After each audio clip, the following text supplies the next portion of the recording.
Hello guys! Ulong kaya ano naman yung baha, uhupa naman yan eh. Hindi, meaning, kung yung 50 billion na in-insert niya, Guys, have to go to the bathroom. Hindi nakakawala na Nasaan nga? gamit eh.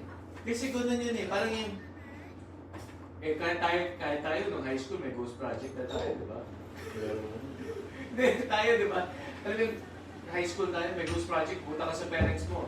Ma, dad, Dada, what Yes. happened to the bathroom here? Oh, I wala. was just about to pee. oh, Ano ang gawa dad? Saan ginagawa?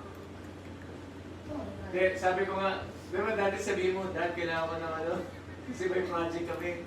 Kailangan ng materials, pero hindi, nag-gimmick ka lang. Di ba, di ba?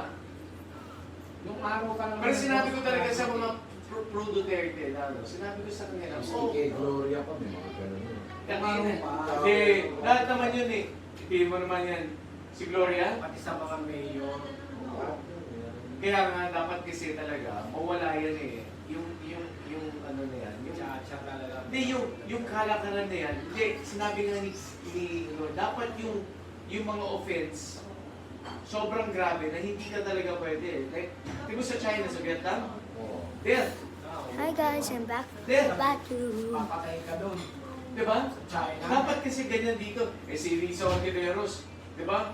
Sinabi Wala ni... kasing death penalty. Hindi sabi nga ni Pato, di ba? Kung ibalik natin yung death penalty, tignan natin kung magnanakaw yung mga yan.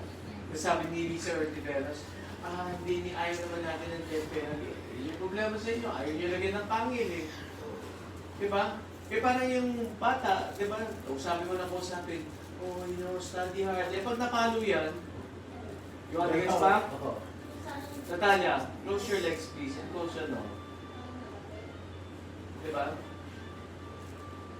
Dapat talaga may death penalty. Tingin mo, nakaw pang patay, diba? Kill. Wala pang nakukulong na drug or Eh, si ano nga eh. Dapat- News test nga ngayon eh. Tignan mo. Pag nakaw ka, okay lang, makawala ka. Tignan mo si Enrique, Gigi, Reyes, tsaka yung si ano. Si Oo. number 1, si ano yan, Napoles. O ngayon, nakalabas ko. Okay lang. Hindi, si Napoles. Sila. Actually, si Napoles, hindi naman, wala na. Maliit lang naman Hindi, yung si Napoles kasi, kulong na siya. Oh, like May 3 life sentences na siya. Kasi ang dami niyang kaso eh. Parang Parang, parang magiging Diskaya kasi yan eh. Si Diskaya kasi, isipin mo, hindi, marami silang kaso. So out of 20, siguro mga, maybe na say 15. 15 of that, acquitted sila. Yung 5 will stick. Yung 5 na yun, life na yun. Plunder yun eh. Plunder yun eh. Pero si Jimmy. Eh sila Jingo hindi. Si Duterte na nag-release sa kanila eh. Hindi, kasi